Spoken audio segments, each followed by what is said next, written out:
Bonjour Eva Rock. Bonjour Philippe Vandel, bonjour à tous. Bonjour Bertrand Chameroy. Bonjour Philippe Vandel. Vous écoutiez attentivement les news de Marie Lefebvre. La finale de Paris-Nice, le vin, ça grimpe. Ah bah ça grimpe, l'école mienne aussi. Merci Bon pour courage, cette analyse, Eva.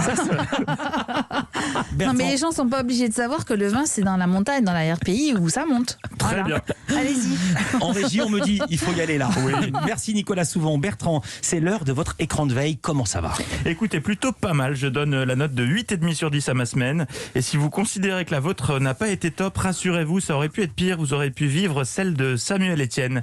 Louise Bernard et Antoine Janton, nos Shirley et Dino de l'Actu Média, en parlaient dans le journal des médias. Quelle semaine! Il s'est mis dans la sauce tout seul, le pauvre Samuel. Pour ceux qui n'auraient pas suivi, petit récap. Jusqu'ici, tout allait bien pour lui. Journaliste sur France Info, animateur de questions pour un champion, des semaines de 128 heures. Mais comme il lui restait un peu de temps libre, il a ouvert une chaîne Twitch pour égayer nos matinées. Le soleil vient de se lever, encore une belle journée, il va bientôt arriver, l'ami du petit déjeuner. L'ami connecté, voilà.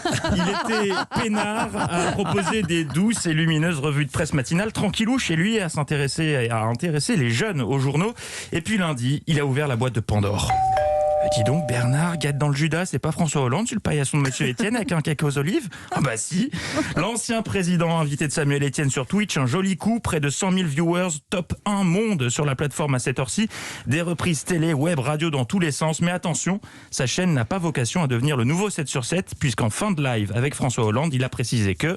Alors, peut-être que je recevrai d'autres invités. Je ne veux pas faire de cette chaîne une chaîne politique parce que c'est pas mon objectif. Mais de temps en temps, je vais recevoir des personnalités quand je pense que la personne est compatible avec cet univers.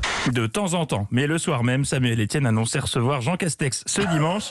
Que n'avait-il pas dit là? Une avalanche de tweets l'accusant de participer à la com gouvernementale, à la crainte de voir un tapis rouge déroulé aux éléments de langage. Des réactions qui le poussent à se justifier dans des tweets dans lesquels il explique que l'invitation de Castex était peut-être prématurée, qu'il aurait dû laisser passer du temps tout en demandant aux gens de ne pas s'ériger en censeur, décrétant qui a le droit ou pas de venir parler sur Twitch. Et en même temps, il explique hier au détour d'une interview qu'il n'a pas l'intention d'accueillir Marine Le Pen et de donner la parole aux extrêmes. Nouvelle polémique, le voici maintenant accusé d'être sectaire, pas démocrate, anti-républicain. Résultat, il s'explique de nouveau.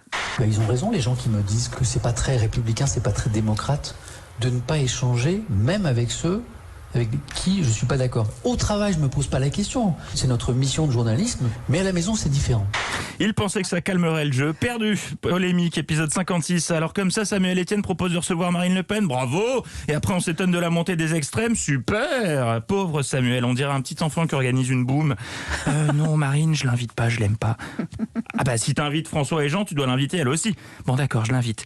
Mais pas à la maison. Mais enfin, t'es fou, tu l'invites, mais ça va pas la tête. Il a donc fini par annoncer qu'il allait lever le pied sur la politique sur Twitch.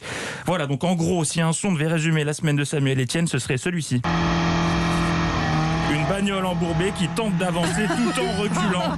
Pas évident. D'une simple revue de presse mignonne, il s'est retrouvé à devoir gérer 12 polémiques et des tableaux Excel de rééquilibrage de temps de parole. Et malgré tout, il garde son calme. On l'a jamais entendu s'énerver. Même quand il bout de l'intérieur, il doit le faire de manière apaisée.